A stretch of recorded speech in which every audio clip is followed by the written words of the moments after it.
Ngayon, dahil mas mabigat pa siya kaysa sa akin, ang ano ko na lang dito is yung makabayad tayo ng utang. Mahal, tulungan mo naman ako. Baka magbago naman ang isip mo, mahal. Oo nga, tutulungan niya kita. Huwag mo na ngayon kasi wala din talaga ako. Kailangan biyahe, matumal nga talaga sobra.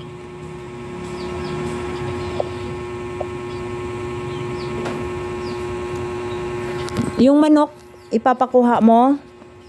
Papakuha ko na lang. Pero hindi pa ngayon. Antayin ko pa si, kung gusto mo na talaga alisin dyan, bigyan mo na lang siguro yan, ka Kuya Ding. Hindi ko yan ibigay kay Ladib.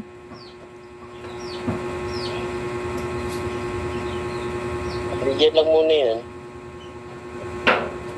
Kasi alam ko namang hindi ka nabababa dito eh. Paano mo ibigay sa akin yung ATM?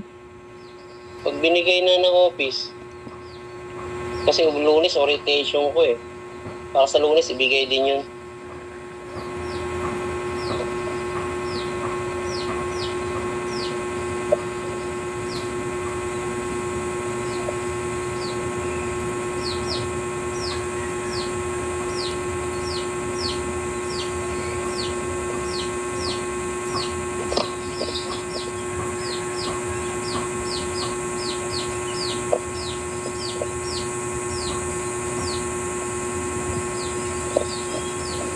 Isipin mo ng maraming bisis ha.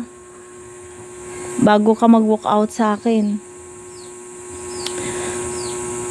Pero ako, wala ka narinig sa akin. Hindi kita binumbungangaan. Palalayain kita. Nagsabi ka sa akin ng totoo. Umamin ka. Nang dahil lang sa pagsalita ko ng ganon. Okay. Palalayain kita. Wala kang marinig na sumbat sa akin. Then, pagdating ng araw, hindi na ako magtaka na nakablock na ako sa'yo. At least hindi na ako magtaka na binablock mo na ako.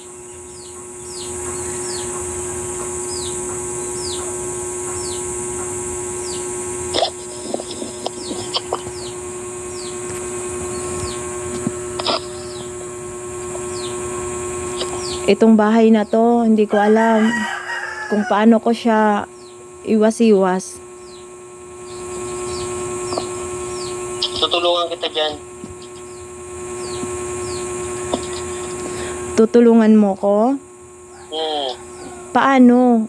Paano kung ang babae i-guide ka na niya? Siyempre, sasabihin niya, nasaan Ako ng pera ko.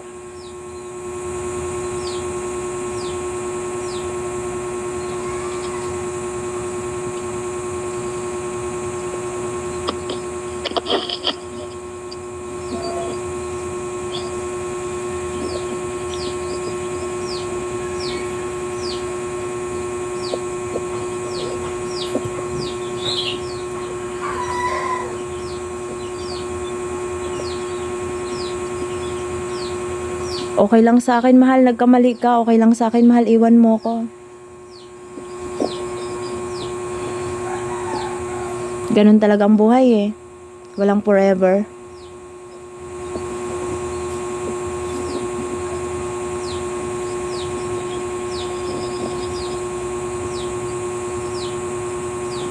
Tsaka huwag kang mag-alala, tutulungan kita dyan sa bahay.